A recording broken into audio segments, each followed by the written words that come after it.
This is the LowcoSports Lowdown podcast. Here are your hosts, Justin Jarrett and Wes Kerr. Yeah, we got the whole trio. Max Arraj along for the ride, along with Justin Jarrett and Wes Kerr. LowcoSports Lowdown Thursday night playoff edition. Max is an Ohio edition. Anderson Jones Fan Club edition. I don't know. We got all kinds of stuff going on tonight. We got lots of playoff stuff happening: baseball, softball, soccer.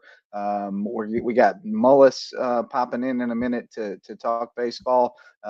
Big night for Beaufort, mixed bag. Beaufort baseball rallies and wins at Gilbert. So now the Eagles are in that catbird seat where Gilbert's got to win one and then beat them twice on Ladies Island. So they are in good shape. And Gunnar Hollingsworth threw a complete game, so they're all set up on pitching. We'll talk with Mullis about that later on, as well as all the other baseball going on. Carlton Prep got through, by the way, as well. They snuck through into the second round, so that's good stuff.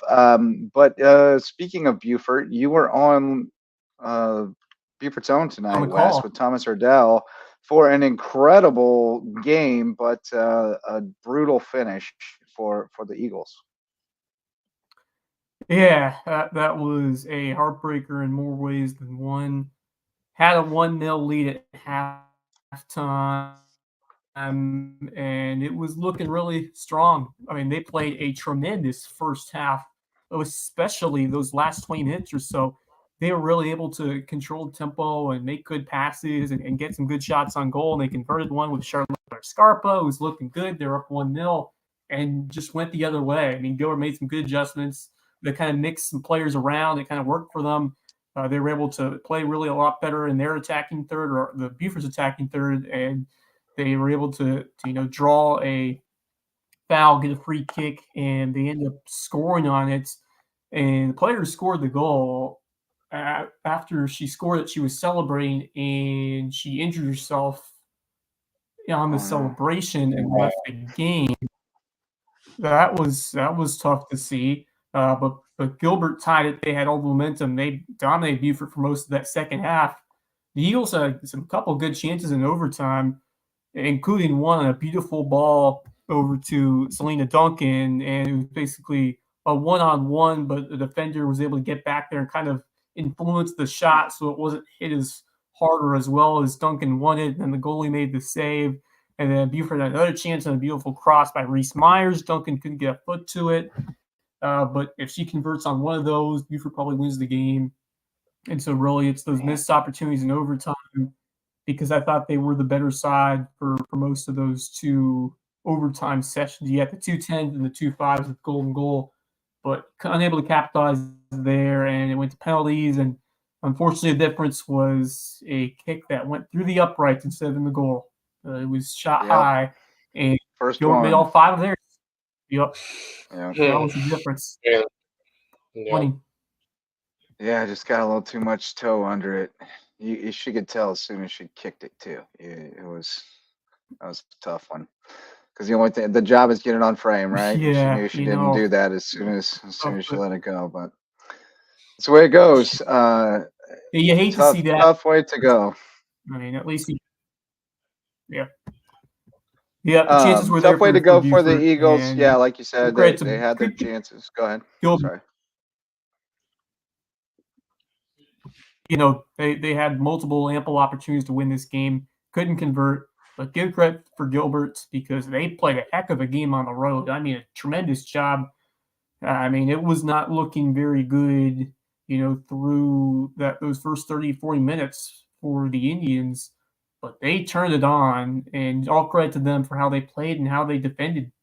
So, deserved winners of that game. I mean, it could have gone either way, but Gilbert was just a little bit better, and it's unfortunate for the Eagles, who, had a terrific season, but certainly had bigger plans of how far they were going to go in the playoffs. So, a tough one, but they've got some young players, and they lose a couple, key components of that team. But Selena Duncan's just a junior, so she'll be back. They lose, a couple key players in that back line, in Charlotte Loomis and Peyton Mullen, who both played tremendous tonight, as well as Reese Myers. So a couple of losses, but still a lot of talent returning for that team. Yeah, and I'm sure there's more coming up. There's always kids coming up. There's definitely some high-level soccer being played in the area, so I'm sure they have some talent in the pipeline. We didn't know who Selena Duncan was a couple of years ago. We certainly do now. So we'll see what's to come for them. Elsewhere on the soccer scene, Hilton Head was eliminated 5-0 against AC Flora, but the Sharks swim on 2-0 over West Florence. So they will advance on, assuming they're playing James Island. I had not seen a score on that earlier when I was James looking Island, for Lucy it. Beckham, one of those. Yeah, they're on James Island's side of the bracket. I just hadn't seen their score against Lugoff yet, but I'm gonna assume that they likely won that. All right. So, and somebody will probably let us know in That's the probably better comments. draw than Beckham. James Island's beat. Oh, for sure. That is a winnable For game sure. for May River for sure. No question. Yeah, Beckham's on the other side against Flora. So one of them will take care of the other. So that's helpful. Haven't yet seen a score yet from the 2A, 1A game, Bridges Prep Oceanside either, but we're guessing Oceanside probably took that one. And then Skiza, big game over in Beaufort, Holy Trinity 1-0 over Beaufort Academy. So they finished undefeated in the regular season, and I suspect we will see a rematch in the state championship game. If I'm wrong, I'm wrong, but I think it's probably going to happen. So that's what's happening with the soccer. Misa could not join us tonight. He's resting up for another big road trip tomorrow night for the Sharks, trying to set up round 3 of the Bluffton Derby on Monday. Sharks and Bobcats both on the road tomorrow. But let's talk a little ball. And Mullis stayed up late with this, so let's get him in here to talk some ball. What's up, buddy? I'm good. You doing all right? Hey, y'all were talking about soccer. Let me tell you something. Nothing worse as a parent of an athlete than those damn penalty kicks. I know, man. They are brutal. They are really brutal. Oh, my Lord. Hey, AG have to take a few of those? AG took a bunch of those over the years. Oh, that's tough. Thank the Lord she made most of them, but that's a tough one. Yeah, that's even worse. I mean, that's like, it's kind of like 3-2 and the bases are loaded in a tie game, immediate. And you gotta throw a strike. I mean, it's like you go up there and it's a no strike, you get one pitch, they play forever. And then they go to that mess. I don't get it. Yeah, it's pretty wild. Pretty wild. But I understand just play sudden death. Just next. Yeah, I would rather that and just keep taking players off the field. That would be my preference. But what do I know? I grew up in a town where we didn't have soccer, so what do I know? I don't know just nothing. You, all the parenting. I will say that there is some skill in penalties. Both the shooter and the goalie, as they said in the broadcast. I get it. I'm just telling you, as a parent, it'll age you in dog years. Oh, no doubt. I was experienced as a player. I played my years of soccer. I've been on the winning and losing end of penalty kicks before. Hey, why? I got another question but it's nice when you win. I got to know why. What is it got to be 1-0? It's 1-0. It doesn't have to be nil. We don't have to go, speak English here, boys. Speak English. I'm okay with it. Okay with it. It's the custom of the sport. It's not custom. Come on, baseball. You know that you and I use baseball terminology that the casual person wouldn't understand when we're talking about the game. I think people understand 0. I think it's fun to say. Where's Misa? I'd wear him more out. More fun to say 1-0. I do.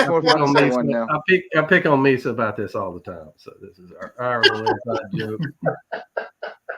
I do draw the line at calling the players the lads, though. I can't cross that bridge. It's too much for me. It's a bridge too far. Hey, he lost me at Derby.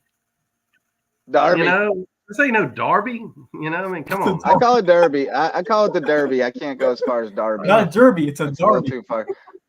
When I say Darby, I'm mostly saying it tongue in cheek. I'm saying nil tongue in cheek too. Hey, frankly, I'm saying most I'm things I say thinking tongue in pint, cheek. I'm not a super fish and serious chip. person. If a pint of Guinness and fish and chips aren't involved, it's not a Darby. Well, unfortunately, I mean, Oh goodness, this is why we bring Mullis on the show. But we actually brought you to talk baseball because you know baseball, you know everything, you know a little bit of everything. That's your problem. But Buford, I mean, it's called parenting. Multi-sport right. kids. Buford, Gilbert, Yes. 6-3. It's 3-0 through 5. And then Buford puts up 2 in the 6th and 4 in the 7th to take the win. Wow. Malcolm Webb swinging it again, 2 for 4, had a big 2-run double in the 7th inning. Dom Camacho went 2 for 3. Top of the order was solid. Brucher was 1 for 3 with the walk, 2 runs and RBI. Mullen 2 for 4 with an RBI. Andrews 2 for 3, 2 runs and an RBI. So they're starting to come to life, boys. But then the big story was Gunnar Hollingsworth goes the distance. Yeah. 6 hits, 3 runs, 1 earned, 1 walk, 7 Ks. So they've gotten CGs in the first 2 games. Now they're set up well, and they got basically all hands on deck for everybody but Gunnar will be up for Monday. Well, I tell you what, too, that I've watched them play up there a bunch because, you know, we all play in that spring tournament up there. That field matches. That's a really good field for them because they got a good outfield. That is a big old yard. And, you know, Logan just runs around and gets everything. Mm-hmm. And, I mean, that works out for them. I mean, you got to hit it a long way to get it out of that place. But I tell you, man, anytime you beat Gilbert, that's a good win, especially at playoff time. You ain't kidding. On the road, too. And you can bet you're behind they beat them. They didn't beat themselves. Right. You know, they went out there and beat them. And Gilbert made 1 error. Oh, yeah. Buford made 5 errors. Buford still won the game. Yeah. Mm-hmm. Yeah. If Buford can clean up those errors, I think they are more dangerous if you can clean up those errors. I mean, they won with 5 errors. They're always just so tough to play in the playoffs. Look, every year they rise. They rise to a level in the playoffs. Some teams just do. Some teams are just built like that, and Buford does it every year. Right. I think if you clean up those errors just a little bit, you know, if you have a little bit less than 5 errors and you play the way you did tonight, it's going to be tough to beat them. Well, what is today's day? Is today the 3rd? Today's the 2nd. Today's the 2nd. So whoever won Lake City, Georgetown will play Gilbert on Saturday. And then Monday will be at Buford. I got you. I'm just trying to figure out pitching wise. Man, that's a tough spot. But I tell you, if anybody's got the depth, it'll be Gilbert. I mean, you're gonna, you know, that'll be.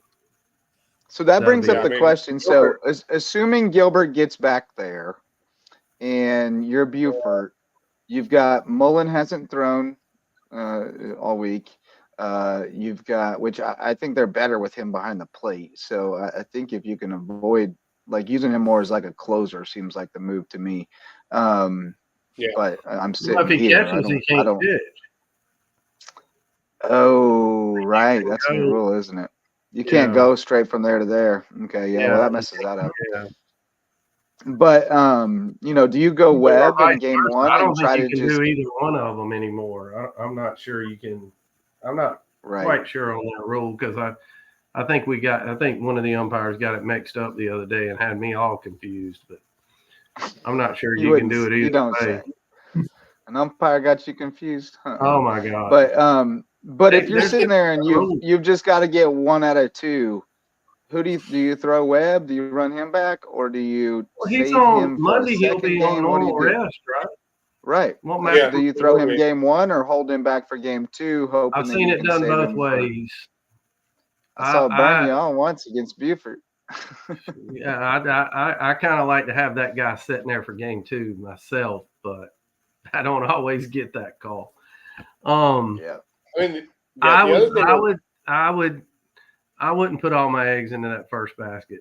You play the long game, I think, and if you get into game 2, you got your ace. If you knock them off in game 1, you got your ace for game 1 of the next series.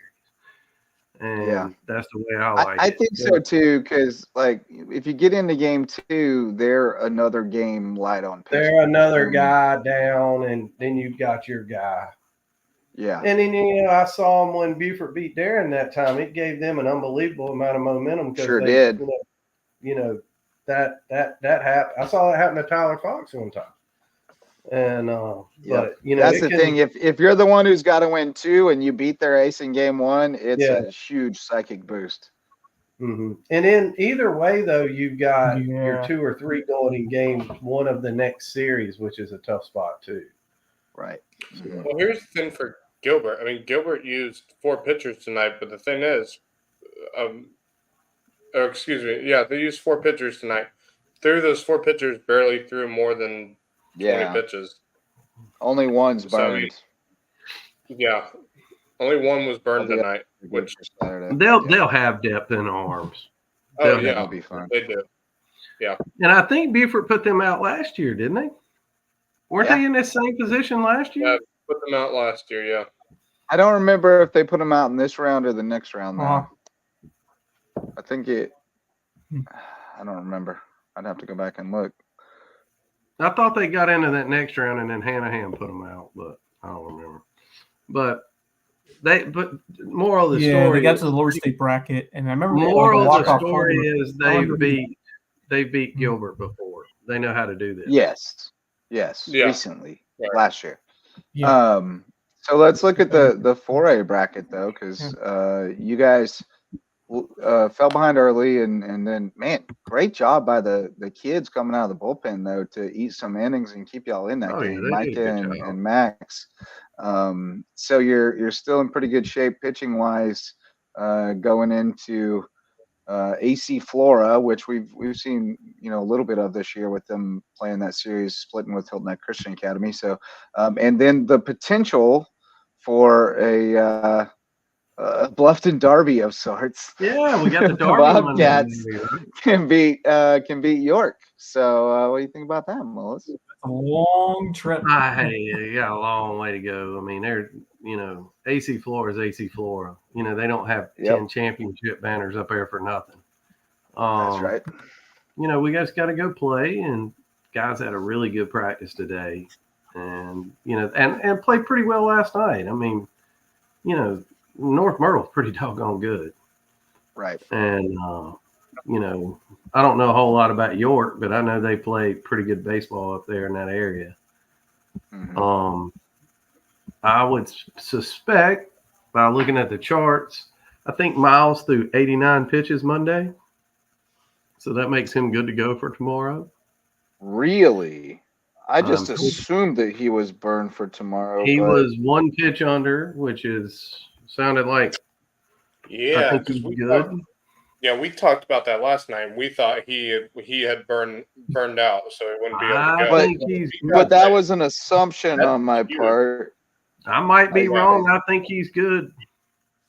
You know what? You're right. 89. You know what saved him is they didn't have to play the 7th. Not having to pitch the 7th. That's exactly right. That's huge, especially in this I think game. they would have rather had to play the 7th with the lead, but I'd like to know what the South Carolina high school record for number of pitches thrown in a career is. In a season, a career. Because that kid's been starting since he was a freshman. You would have to do the pre-pitch count and post-pitch count era. Yeah, he maxes out every start. He's probably some that we don't have records for, and the in the 1900s of like that. They probably throwing some guys out. And, dude. What in the early 2000s, Ryan Ward threw a whole bunch. Oh boy! Don't get me started. I think there were some articles. If you know. If you know, you know. If you know, you're right. 4 days rest for 89. So wait, that's Tuesday, Wednesday, Thursday, Friday. So he's down. He's down for Friday. I heard he pitched on Monday. No, he's down for Friday. So he'll be good for if they survive this game. He'll be good for the next one. But Tooch is good for tomorrow. Tooch is back. Yeah, he threw 20. Yeah, he's good for tomorrow. That'd be interesting. So it'd be interesting. They got they got those couple of kids they brought up from JV that are pretty tough.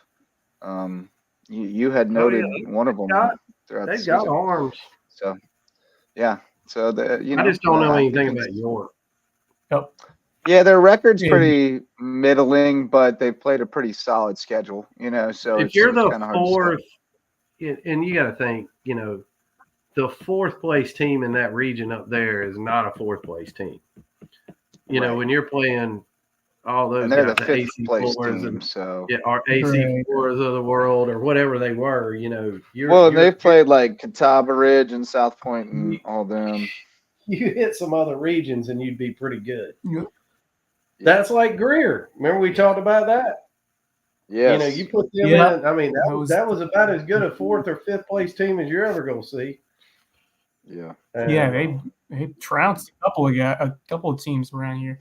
Just because you don't, And then who's Beckham plays somebody? Beckham plays who tomorrow? So North Beckham Myrtle won. They play North Myrtle tomorrow. Beckham won. They play North Myrtle. Yeah. Yeah. Well, get a hold of Vandy. They get a hold of Vandy tomorrow. They get I saw that. The last two teams. I saw that thick strip of bacon. Woo. Yeah, he's a dude. He's a dude. Yeah. So, but I mean, they haven't. Let me tell you, they've won 2 games now. Or let's see, North Myrtle's won 2 games now, and 2 of their D1 guys haven't thrown yet. Right. Oh man, that's wow. That's crazy. That is crazy. That's a different level. So yeah, York is 10-16, but they beat Florida in the first round. So that's what I'm saying. I mean, like I said though, I mean, we'll just see. I mean, you just want them to play well this time of year. You don't want to go out on your sword. You just want to go and play well. And I heard our guys play. It is what it is. I mean, you can't just, what was what I always laugh about? If you want to crown them, crown them. But you still got to go play it. Right. Green. But those guys. Hey, by the way, how about that May River softball team staying alive? Yes. Anna Carabello with a big performance. I was leaving tonight. They had a great crowd tonight. Yeah, they did. And we'll, you know what? That's a great segue. We'll show some highlights and get our interview with Anna Carballo right after we hear about the MVP sponsors of LowcoSports, which starts with my wife, Megan Jarrett, the official realtor of LowcoSports. She's with Keller Williams of Lowcountry. She'd love to help you find your place in the Lowco, or maybe upgrade to a bigger, better place in the Lowco if you want to get into the real estate market. It's a great time. Megan Jarrett, the official realtor of LowcoSports, would love to help. She's with Keller Williams of the Lowcountry. Homegrown home inspections, official home inspectors of LowcoSports. My buddy Jan Lucas and his team will make sure you're making a great investment in your real estate opportunity. And if you're building a new home, you got to have that phased inspection. Check on the build every step of the way and make sure it's being built right.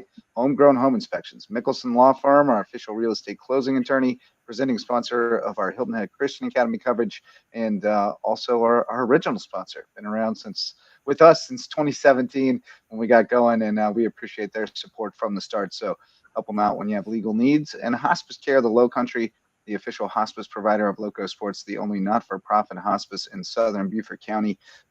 They provide all kinds of great services at the end of life and really ease the process for everybody involved, because at Hospice Care, the Lowcountry, it's not about dying, it's about living. Those are our MVP sponsors. You guys want to talk a little softball? Good night for our region on the softball front. May River and Colleton County both staved off elimination. 7-0 for the Sharks over Westside. Colleton County 5-1, I believe, over Northwestern. May River, though, man, just totally in control tonight. And let me get the highlights up from Carlo came out with me tonight, shot some highlights for us. Good times. There we go. Probably, oops. Clicked the wrong button. Probably mute those in case I'm saying anything dumb. I believe that was Honest. No, that was Honest double. Anna went the distance in the circle tonight. Yes. Shut him out. She also went 2 for 3. RBI, ground out. Way to do a job, kid. The third base ump there, Justin, the third base ump, right there, Stan. I don't know his name, but yeah, That's I recognized him. That's the rock rosin guy. Stan, the man. Oh, the rock rosin guy. Yeah. Can't have a rosin guy. What? You can't what? Oh man. Yeah. Excuse me. A little that's an Easter egg for you right there. Oh, tough pitch right there by Anna. West Side fans didn't like it, but I liked it. It was a good pitch. And that's how the game ends. There we go. Ball game. Everybody go home. Wow. Touchdown. No, good. Yeah. Win it by a touchdown. It was a solid effort by the Sharks tonight. They were definitely a little more focused. Lord, who just went through there in a letter jacket? Did y'all see? God almighty. It was 100 degrees out there at practice today. And we talked with Anna after the Justin game. Jarrett, LowcoSports here with Anna Caraballo, who had another great night tonight. Went the distance in the circle and a couple of hits, and the Sharks live to fight another day. Just tell us a little bit about the team's mindset coming into this game, knowing that you got to win to keep going. That's pretty much what it was. We were just trying to, win the game. We're just trying to win as many as we can through playoffs. Have a good year. Yeah, it's been a great senior season for you, and you guys had a tough one the other night against North Myrtle Beach, but obviously came out really focused tonight. What did you feel like there was a key to the game, or maybe a moment early that kind of set you guys at ease, and you were able to just lock in and get the job done tonight? I think that we just came in with a different mindset just from the beginning of the game. Probably we just came out to win, I guess. Now I got inside the park home run for Swigert. It's in the Game Changers single, but I want to advocate for inside the park home run. How about you? Yeah, I think it was in the park home run. I thought so too. I was out in right field watching actually, so I had a good look at it, and it's just kind of slicing away from her, and she misjudged it slightly and short hop under the glove, right into the corner, perfect storm. But how exciting was that? What was the dugout like for that? You don't get that opportunity very often. It was definitely exciting. I was jumping up and down. We were all very excited for her. So looking ahead to the next one, do you know who you have yet, or? No, they're still playing. We gotta figure that out. But you play the game, not the opponent, right? So how do you guys kind of duplicate this mindset and workmanlike mentality that you had tonight? We just go into the next practice, trying to do better than the day before, and keep it going for as long as you can. Do you have plans after high school yet? Have you got that solidified yet? It's complicated because I didn't decide that I wanted to play in college for a while. So I have a walk-on tryout lined up for College of Charleston, but we don't know about that yet. And from there, we'll see what happens. But you definitely have the game to do it. So congratulations on another win tonight and another game down the road. So best of luck down the road. And we'll talk more about it tonight on the LowcoSports Lowdown. Join us on the Lowdown every night at 10 p.m. I did it too. That's how you do it. Although, you messed up. Yeah, you did it properly. But then I added it. But you know how I made it better? I posted it on Instagram before the show. That's how I salvaged my. There you go. There we go. There we go. See her throw. So it's got to see her throw. Irmo, you said be their opponent. Yeah, they're playing Irmo at home on Saturday. Don't know the time yet. Right. That will be at home, so probably a Saturday afternoon. Yeah. Afternoon delight. Normally what were you saying, Mullis? Normally they'll be. I get to see her throw. They're right there practicing beside us, and she's pretty impressive throwing bullpens. Yeah. Mm-hmm. I don't know the time, but they tend to play day games on Saturday. But we'll see with the. Yeah, typically like a noon or something like that. 2. Afternoon. Who did you say they play? Irmo. Yeah, it's not in Probably sequence. 1. Probably a 1. Yeah. And then Colleton County goes to Westwood. So they're both staying alive. Still got work to do. I mean, they're in that situation where you got to win. You got to win a bunch. Backside the bracket, It feels like it takes a long time to work your way back through there. You guys are in the same boat now. Yeah, especially the 18 bracket is a long road back. But softball's a little different because you just throw the same kid. You can ride the same yeah, you can ride one the whole way. It's much different in baseball where you got to platoon a bunch of guys. Right. So there is some adding going on in that dugout. I can tell you that. And that may not be the strong suit of the people who are in charge. Oh, Lord. I mean, you start playing an inning or so ahead, of what you got to do. You got to, no doubt. Schmidt was prepared to lift Hargis with a 3-2 count at 74 pitches the other night, if that's what it took. He was going to do it. Well, it's where you got to be. It's the nature. But you know what? There's a reason we're here. It's a good rule. It is a good rule. I'm 100% for it. It's a very smart rule. And it's not draconian. They give you a little bit of room to work. Yeah, right, exactly. And I think that's the way it should be. It should have been that, years ago when this rule wasn't even. Well, it needs to filter down to the lower age groups because I've already seen things that'll make your stomach turn. 100% agree. We got beat by a kid at Ripken through 104 pitches when we were 11 or whatever, and I don't understand why there's just not one set of uniform set of rules for kids growing up. Well, I'll tell you. We got the pitch smart guidelines exist. All we got to do is just apply them across the board. But I've said this for years. We were talking about parenting of different sports. Soccer is so much ahead. Like club soccer is light years ahead of club baseball. Just going through both of them. Organizationally. Oh my Lord. It's not even close. But one of the reasons is that there's pretty much a uniform set of rules. You go. I talk all the time. Every time we get to a baseball tournament, I'm like, what are the rules this week? I don't know. Perfect game's got a set. It seemed like when they hit about 13, it ought to be National League rules. Back in the day, that's what it was. Yeah, I agree. I think it should be like a set of rules. I think it should also vary a little bit between each age bracket. But I also I agree it should be. Yeah, it does. But I'm just saying, and I guess we're kind of getting in the weeds. But what I'm more talking about is I'm not as much worried about that as I'm worried about bats. I'm worried about yes. What are we trying to do? There's only one reason that you could ever want a non-BB core bat at 13 years old. And that's to keep more people in the game. Keep more teams coming. You watch. I've been telling you, Justin. You wait; these kids get 14 years old. You watch the numbers drop.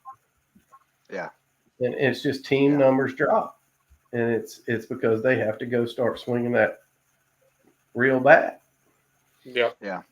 And hard to get it out of the infield all of a sudden. And it's a separator. And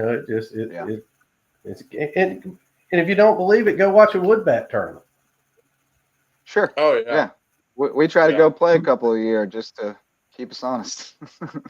But it's that's the thing about baseball is that, to me, at the younger ages, it just scares me because I think it turns into a money grab. Yeah. But and luckily not around here. Not as bad as some other places that I've seen over the years. But, you know, when you got a kid throwing 110 pitches to just what'd you say? They were 11 back then? You know, that should be what he throws in 2 weeks, 3 weeks, you know? Right. Yeah. Yeah, 2 weeks anyway. But yeah, I had some words. I just asked the coach if it was worth it. And it almost popped off. But, I couldn't help myself. But lessons learned. I don't know. I'd probably do it again. I just like to challenge people when they do things like that. It just, makes me sick. But, we're seeing all these kids having surgery, and it can happen no matter what. But if we can do something, within reason to prevent it is my thing. But have they been watching any of that? Have y'all been watching the stuff nowadays? I mean, the biggest thing that I think you need to do is if parents or if your son is a max effort pitcher, where he is a hard thrower, but it looks like it is giving everything in his being to do it. Yeah. That's the one you need to be a little bit more cautious. All the reins. Yep. Yes. Yeah. That's if it. it's a free and easy motion, right. I mean, they use their legs a little more, stuff like that. Like, it drives me crazy when you hear people say, "Oh, they're throwing curveballs at 10, or 11, they're gonna kill their arms." You're putting less pressure on yourself just rolling one up there. Right. Yeah. Exactly. And Dr. Andrews told me that straight up. He said, "Look, our concern is not with curveballs as long as they're thrown with proper mechanics." He said, "You can throw nothing but curveballs if you're throwing it right. It's not putting any more strain on the arm than the fastball. But mechanics are the key." So that's why they don't really recommend curveballs until a little bit later age. But that's kind of a guideline in that case, because not every kid is the same physically at age 10 versus 12 or whatever. Some are more physically able to maintain proper mechanics on that, and others aren't. That hard throwing thing goes all the way up to the pros. I'll tell you where it all started. I don't think people throw any harder today than they did when we came through. The difference was the radar guns changed. That's right. The radar gun used to get it at the plate, and if a dude threw 82, 83, 84, he threw pretty damn hard. But nobody was chasing, velo back then because it was 83, 84. It wasn't out of the realm of, they were really throwing 90, on today's radar guns. But now you get those guys, and it's also got a little bit more. The plyo balls make a world of difference. The new way of they're teaching these guys how to be power pitchers now. With the way you get your you get your body turned, you get your it's a little bit different. You're really loading up that front side and putting a lot of pressure on that other parts of your body.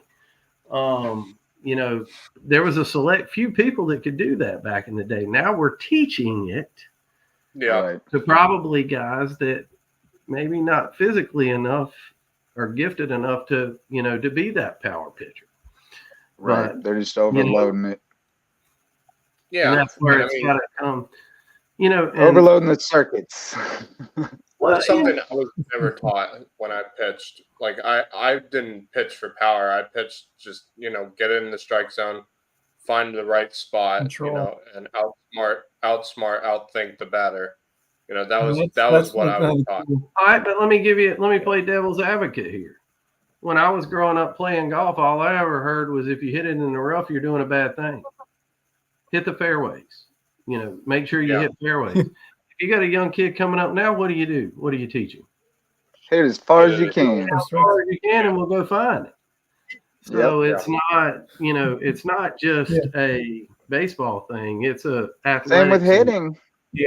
Same with hitting at the highest levels. It's like, unless you're a certain kind of guy, certain kinds of guys, we only want you to hit doubles and home runs, and we don't care how many times you strike out. Right. Yeah. That's your job. That's Power 5 baseball you're talking about. That's right. but like that, like the old thinking about hitting too, find a way on base at all costs, like at the highest levels, that's been like kind of squeezed out of the game by analytics, for better or worse. It optimizes the game, but I don't know that it optimizes. Well, look at what they had to do to rein it in. Yeah. Make the bases bigger. Do things to bring some running back in the shift. Ban the shift. It's just. I think they should just do mandatory hit and runs on 2-0. Think about golf. Look at Augustus. Put what, 4,000 yards on that place? Right. Yeah. I mean, it's not just. This isn't just a baseball thing. This is a sports in general. The athletes are just. They talk about raising the rim in the NBA every now and then. Now that you're starting to say, my dad's favorite cause. Make it 12 foot. Raise the rim. Dump something 12 foot and get back to me. And but they, it's just guys. Athletes are just better. They're just better. Yeah, they're better trained. You go watch Clemson or Carolina or something. Go watch them play baseball. Yeah, you would swear half a dozen of them are football players. Yeah. These aren't. They are big. Yeah, they look like linebackers. But look at the difference too now of your. Look at the big league. What I love about big league baseball right now is, I think Skeens is ready. And Pittsburgh's just being really uber careful with him. And he's ready 1 year in. You look at these guys, the dude you're going to start to see these guys play in the College World Series and then be in the big leagues like that. And it used to be like that with Clemens and Giraldi and all those guys back in the day. Baseball went through that thing of, you got to go pay your dues. You got to play single A. You got to play double A. You got to play triple A. And one of the things now that they don't have those guys locked up for as long, you're going to see guys come through those systems. And, and that kind of filters down to our level too. Boy, we play young guys just as quick as we can play them now. Yeah. If they're ready, they're going to play. Yep. And get them reps. Yeah. Look at that. But that's just not us. Right. The dude that's hit the base hit for James Island last night and when it was a freshman. Yeah. That Taj guy, he's a sophomore. I think Al said, outside of all the big studs at North Myrtle Beach, they were pretty young. Yeah. In a bunch of other positions. It's changing. The whole narrative changing. Well, yeah, because we're getting access to I think even like YouTube and that kind of thing is kind of perpetuating it because kids just have access to so much information and so much instruction, and if they can learn how to harness it and absorb the right things, and then obviously their parents are spending a lot of money on training and club teams and things like that too. That helps too.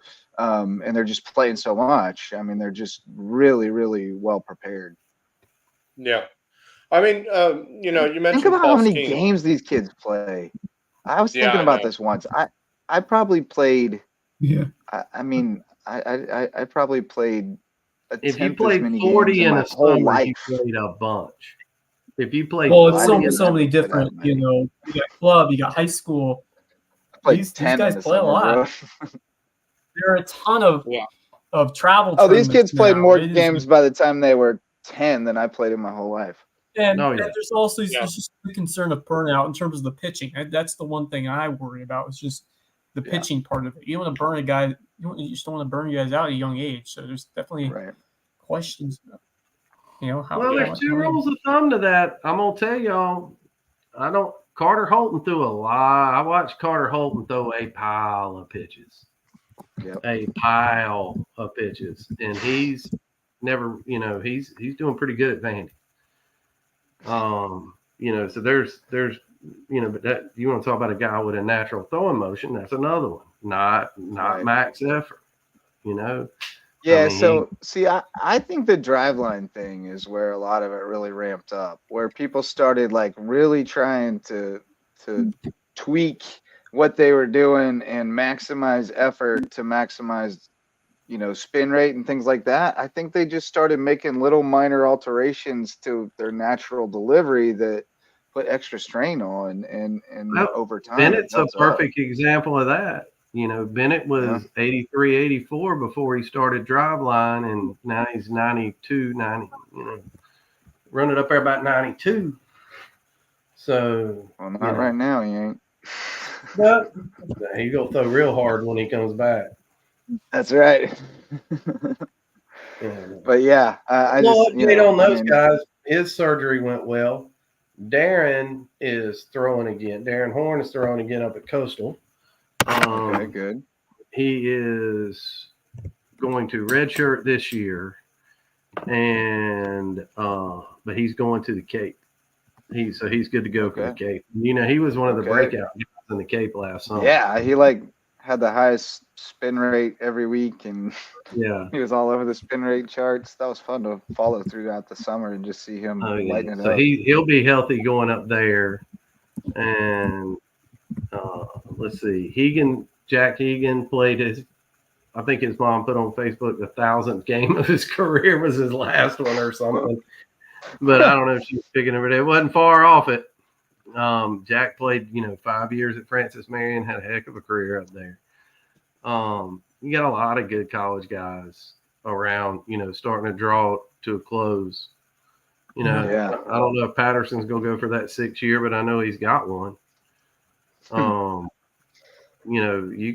got a lot of guys. I mean, it's fun to watch them as they, mature. When you see them from their 7th grade till they're done, and you're starting to get to see some of that. And then the fun part, starting back over with like Truman and them when they were like at that age. Yeah. Getting a start, a second, Right. Yeah. Another generation. Second generation. Coming through. Yeah. Speaking of college kids, ran into Red, Casey Lang, over at the May River game tonight. She had a really good freshman season at Belmont Abbey. Hit 300, 991 OPS, played in 28 games, ended up starting 18. Pretty solid. Six doubles, 4 homers, 12 RBIs. It took her a while to get into the mix, but once she did, she was really impactful. And down the stretch, she was really hitting. So she's a player. Good to see. Yeah, she is. You want to talk about work? That kid worked. Oh, she could tail off. Yeah. Yeah, but I think Anna's got a shot to. I hope she gets that opportunity at Charleston. That'd be great for her to just get to keep working. All right, guys, I'm gonna go get ready for pack my stuff for the trip tomorrow. And all right, Bubba, off to Florida. We appreciate you. 7 o'clock. Holler at me. 7 o'clock start. Jeez. All right. So gonna be a late night, huh? Ah. All right, Bubba. Be good. Safe travels. See y'all. Peace, man. Coach Mullis, May River Sharks headed to AC Florida tomorrow. We went all over the place in that talk. That was fun. Yeah, that was. Never know what to talk about. Yeah. That's the fun part of it. Yeah. The stream of consciousness, right? The varsity sponsors of LowcoSports, DDS Web Design, builds, hosts, and maintains websites for businesses and nonprofits to get results. So if you need to get found online so you can do more and think bigger, go to ddshhi.com. Parker Law Group serves legal needs across Colleton, Hampton, and Jasper counties, and they've jumped on board to help us continue to expand our coverage in those counties and shine a light on more deserving teams and student athletes around the Lowco. Reverence Wrestling Club, official wrestling sponsor of LowcoSports and presenting sponsor of the Lowco Grind. They are the place to be if you want to take your skills on the mat to the next level. Get over to Reverence. And Dr. Ambrose Cole, official chiropractor of LowcoSports. He's at Rooted Living Wellness in Bluffton, and he will get you feeling right, mind, body, and spirit. Those are our varsity sponsors. Looking at the scoreboard to see what we haven't really delved into much yet. And there's not a whole lot there except for the skis of baseball. Carleton Prep, after losing game 1 of that series, they come back and win the next 2. They win 4-3 tonight against St. John's Christian, so they'll advance to play Dorchester, which ended up coming back and winning that game 2 that was suspended due to weather. So they swept Thomas Hayward. So it'll be Carleton Prep against Dorchester, Patrick Henry against Calhoun on the other side of the bracket. Calhoun knocked off Lee. So we'll have Carleton Prep at Dorchester on Monday and Patrick Henry at home on the farm against Calhoun. So that'll be fun. And then I've got somewhere here, thought I had the Skeeza brackets, but I've misplaced them somewhere. They're in a long forgotten tab, so I'm going to get those back up. But Max, you put up some highlights on the Hilton Head Christian Florence Christian game. I know those are on Instagram, so people can check those out. Yeah. What are you looking? We got Williamsburg against HHCA next, right? Yes, and that is a big one. All right. We mentioned last night. That's the team that knocked Hilton Head Christian out last year in the playoffs. Right. So I think Hilton Head Christian Academy is looking at this game saying, "Hey, time for payback." And I think they're ready to go for that game. Williamsburg is a good team, so they got to be real careful with how they play against Williamsburg. They can't be too cocky when it comes to playing. You got a big one against Florence Christian. Now you got to keep playing the way you did on Tuesday night and continue that through Friday. And I think they can do that. And I think they can. I think it's going to be a close game, but I ultimately think Hilton Head Christian Academy is the better team over Williamsburg. So you can say you're the better team. You got proved out there on the field, and that's right. Yeah, absolutely massive game. Well, I mean, like PD Academy went down. We thought they were probably the best team in the lower half of the brackets, and they got knocked off by Orangeburg. So I mean, seed ain't nothing but a number. Yeah, and I'm wondering, John Paul II. With the big win over Northside last night, I did not realize it at the time last night, but that was the first playoff win in program history. So that's huge for JP2. That was surprising to me. I felt like they certainly had one at some point, but I guess not. But they get to run it back against Florence on the road tomorrow night, and then if they get through that, they would get the loser of the Hilton Head Christian Williamsburg game on Monday. And then on the other half of the bracket, Hilton Head Prep got a little help. PD got knocked off. Orangeburg playing its 3rd game in 5 days tomorrow at Sea Pines. So Hilton Head Prep would, appear to be really set up well here to get into that spot where you got to be beaten twice at home. Yep. First one have to be at home. Second one, I guess, would right. go on the road. Yes, yep. Yeah, but they're really set up well, and I suddenly really like our chances of Lowco on Lowco championship series, which would be phenomenal. Yeah, that would be an amazing way to cap off the year at with our LowcoSports coverage. But man, I don't know which team has it easier because Prep. I think their road's a little easier because if they beat Orangeburg Prep, which they should, then they get 2 chances to knock off whoever comes out of the bracket, right? Whoever comes out of the losers bracket. But HHCA, they might be the favorite, but it's not an easy game Friday against Williamsburg. That's a really good Stallions team coming into Bluffton, and that should be an amazing atmosphere tomorrow.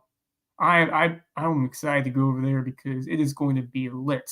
It should be I expect a good student turnout. Family, parent support. I'm sure there'll be some Williamsburg, fans traveling down as well. It should be a great atmosphere on a Friday night too. Can't ask for anything better than that. Yeah. So no doubt. I was checking the scores. So on the lower half of the bracket, Greenwood Christian got upset last night. They did. Against Carolina got them. Yep. So PD Academy against Carolina Academy. The winner of that will play the loser of Hilton Head Prep, Orangeburg Prep. Could be a potential rematch of Orangeburg Prep and PD Academy. So that could be interesting. Yeah. And then, I expect PD to get back. Yeah. I expect Hilton Head Prep's going to have to beat PD to get through. Which is that's not going to be easy, but they will be at home against PD. The first one's the big one. And they'll just have to beat them 1 out of 2. So you got to beat them at home, or if you don't, then you got to go beat them on the road. Well, actually, is that a best of 3? No, it's not best of 3. No, but the team that comes through the loser bracket has to beat the team in the winner bracket twice. But the first game is at the team at the winner bracket. Right. Yeah. But if they lose that one, then they have to go on the road for the if game. Yeah. So kind of like. So they play that game on Friday as well. Kind of like the best of 3, but you're already up a game, and you get so. Yes. Yeah. Exactly. Greenwood Christian is out after 2 straight losses. Yep. Or sorry, sometimes it bees like that. Yeah. That's unfortunate. But Indeed. yeah. Oof. Yes, sir. So yeah. What else went down tonight? That's about it. JP2 beat Cross 15-5 in softball. One last. Oh, you know what else we have? I know what else we have. We have. I'm pretty sure we have Skiza's soccer brackets now, if I'm not mistaken. Ooh. I've seen them around the internet. We'll see if they've made their way to the Skiza website yet. It does not appear they have. No, but someone tweet them out. Thought somebody had. I'm trying to find them. We'll check the Skiza Facebook page. I'm sure they're on there. I know Lou tweets them out. There we go. Okay, we got. All right. Yeah, I think I've got them here.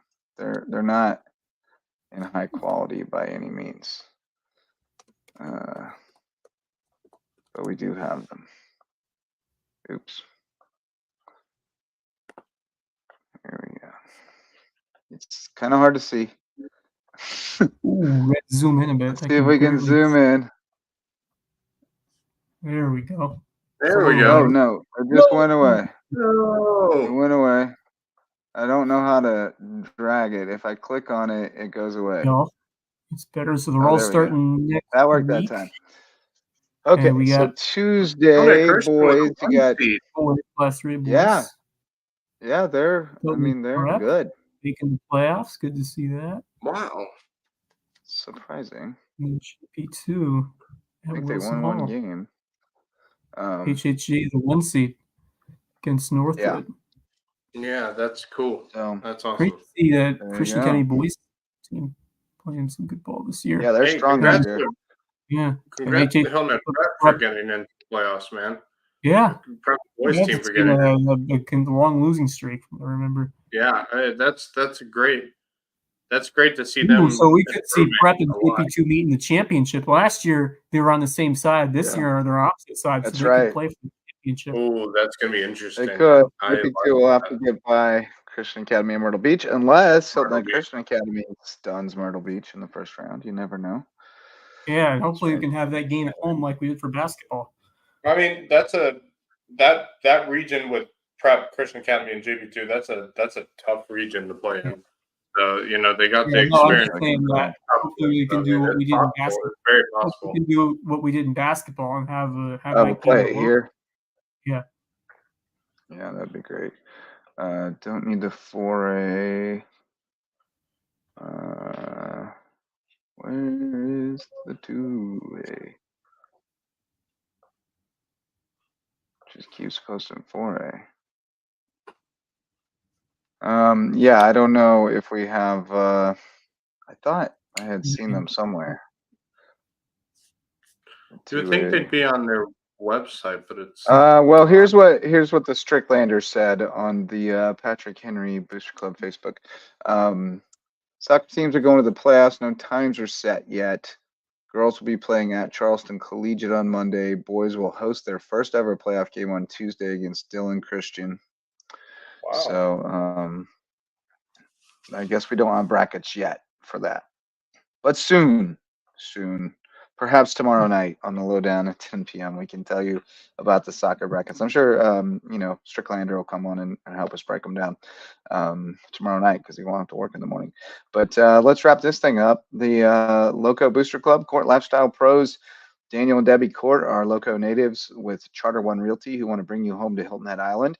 Revive Rehab, Women's Health and Pelvic Floor Physical Therapy. Go see Dr. Allie and Dr. Jen if you're a new mom who needs to get feeling better. Eagle Creations, they have promotional items, custom apparel, all kinds of other stuff, including gift baskets and, heads on sticks for taunting your seniors, whatever. Go to their Argent Boulevard showroom to see what all they can do for you at Eagle Creations. Jay's Barbershop is the place to be in Ridgeland, whether you need a haircut or not. You can go get a stylish cut or just some great conversation. Cut it up at Jay's Barbershop. Barefoot Floor Care of the Lowcountry. Get your floors so clean, your feet will thank you. Just call Chris Odom and he'll get the job done for you. That's the Lowco Booster Club. Fellas, shouting people out. Wes, who you shouting out tonight, buddy? I'm going to go with the person you interviewed tonight, Anna Caraballo from the May River Sharks in an elimination game, do or die game at home. She shows up, goes the distance, shuts out Westside 7-0. I got to see her a couple days ago in the senior day game that she played out there, and really electric stuff. And she can hit the ball as well. She's got a tremendous swing and some great power at the plate. Fun player to watch, and great to see her continuing to battle and keeping her season alive over there at May River. And I'm pumped to get over there again on Saturday. I'll be able to cover that one and see if the Sharks can keep it going again. Heck yeah. She's awesome, by the way. Great kid. She's definitely a little out of her comfort zone doing the interview tonight. But she held her own, did a good job. And I told her, I was like, hey, you got that one out of the way. Next one will be easier, I promise. She's like, I wanted to rehearse my answers. So yeah, well, sometimes you don't get to. So, but no, she's really awesome. She's worked really hard to get where she is, and her parents have been right by her side. I mean, we talked with Scott Rass the other night about how many balls you got to sit on a bucket and catch to develop a dominant pitcher, and it's countless. And the Caraballos have been part of that as well. So props there. Max, who you shouting out, buddy? Give me Gunnar Hollingsworth tonight. Great game against Gilbert. 7 innings pitched, 6 hits, 3 runs, 1 earned run, 7 strikeouts, and only 1 walk. That's a really good game against a really good Gilbert team. So, a one-seeded Gilbert team that you go and you beat 6-3, and now you have the upper hand. So a huge game, a huge win, really good pitching effort by Gunnar Hollingsworth, and now Buford has the upper hand going forward in this tournament. All right, yeah, good call there. I guess I stole yours. I can tell I stole yours. You did. I mean, you did, but that's okay. I'm just making a video clip for mine because it's going to be fun. Because I forgot to show it earlier. No, it's not that kind of fun. It's just regular fun. Sure. It's not like silly fun. It's kind of, oh man, it's not playing it. But dang it, Brooks Swigert. I'm trying to play Brooks Swigert's inside the park home run. It was scored a single on Game Changer. No shade to whoever's doing Game Changer because it's hard to tell sometimes. But it was an inside the park home run. I was in right field, and here I think there may be a way that I can do this. Yeah, I think there's a way. All right, we're gonna try this. It's tricky. I don't know why it won't load this video in here, but can I just play it on here? Yeah, we got it. I think we can do this. All right, here we go. Come on. Yeah, it's worth it. It's going to be worth it, Wes. I promise. We believe in you. There we go. All right, here we go. Nice. We'll turn down the volume, but all right, so here's what we got. Slicing liner to right. You can't really see all that well, but she makes a great effort at it. But it's slicing away from her. It goes right into the corner, the worst possible place. It's a hard send all the way. They mishandle the relay, and she's in there safe. I got inside the park. Yeah, I love the send I do third. too. Like, you're gonna have to make a bang bang throw to get us. Otherwise, we're taking 4 on this one. I was standing in right field, outside the fence, because I was on a phone call and I didn't want to walk in there and be obnoxious and have a phone call, in the crowd. So I had a pretty good look at it, and I thought she was going to make the play, but it was one of those slicing liners that sinks right at the end, and it short hopped right under her glove, and it just went right into the corner, and there was nobody to save her. And Swigert was flying around the bases. So inside the park home run is always a blast. So I'll give a shout out there. And also, I will also give a shout out to Lexi Lagan. Clean sheet on the road. May River Girls Soccer 2-0 over West Florence. On to the next one. Awesome stuff. Maybe we can get Steph on tomorrow night to talk about that one and talk love about the way that team has been playing this year. Great story to see the Maine Sharks take that next step in soccer. We saw it last year, though. They had to battle their way in the playoffs. They got unexpectedly, and they just kept taking it to another tier this season. So great to see that for that girls soccer program. And they've Hilton Head has been the dominant team for a while, but that's changed. May River, even though Hilton Head beat them, May River's still the last team in. So it's close. What I'm trying to say is that Hilton Head was clear and array the best team. Nobody could beat them. Now it's a toss up. You got Bluffton, May River, Hilton Head. Fun to see. Right. Yeah, it's awesome. Well, Max, you're still in Ohio, so you won't be getting out to a game tomorrow night. But you're gonna miss a good one. You doing the doubleheader? I'm going to try to, but I want to get there for the start of the HHCA game. The problem is the 278 traffic is the annoyance. But what are you going to do? So I'm going to try to maybe catch a few innings of that prep game. What's the start time for the Christian Academy? I think it's at 4 o'clock for Hilton Head Prep. No, I'm asking and for Christian Academy. 6:30, I think, for Christian. All right. Let me look at this up. Hold on. I want to check something real quick. See if it's on here. Nope, 6 o'clock. 6 o'clock. Oh, that's cutting it close. All right. Yeah, that's what I thought. Bufordtown will be filming that as well. Nice. So. All right. So I need to. Sometimes I'll stay in. I need to experience that game for itself and be there in person, because I think it's going to be an electric atmosphere. Get there. I'll tell you what. We talk all the time about the best student sections. HHGA, no matter what the sport is, they bring their fans to support. They get into it. I love that. I love the.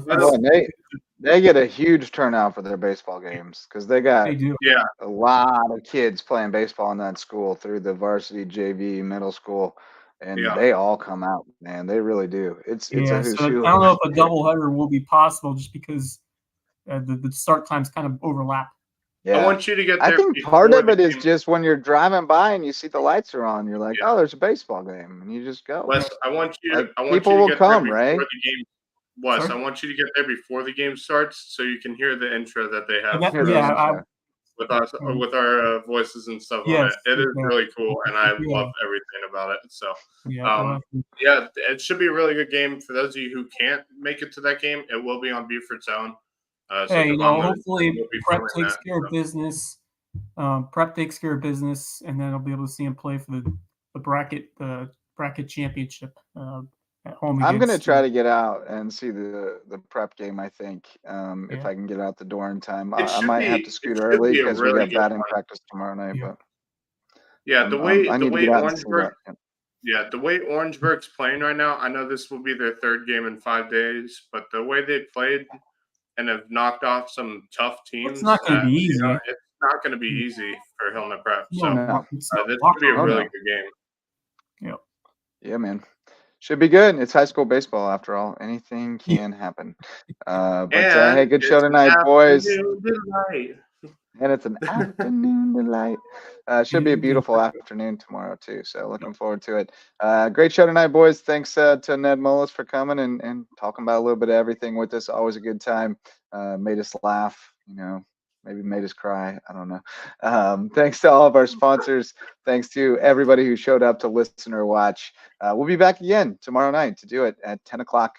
Talk about everything going down on the Lowco sports scene. Hope you'll join us then. Until then, for Wes Kerr and Max Arraj, I'm Justin Jarrett. Go Lowco. The Lowco Sports Lowdown podcast is a production of Lowco Media LLC and LowcoSports.com, an independent media outlet providing grassroots local sports coverage in the South Carolina Lowcountry. We are sustained by community support from sponsors and patrons like you. Get in the game with a monthly pledge of $1 or more at patreon.com/LowcoSports to keep us going and growing. Go Lowco.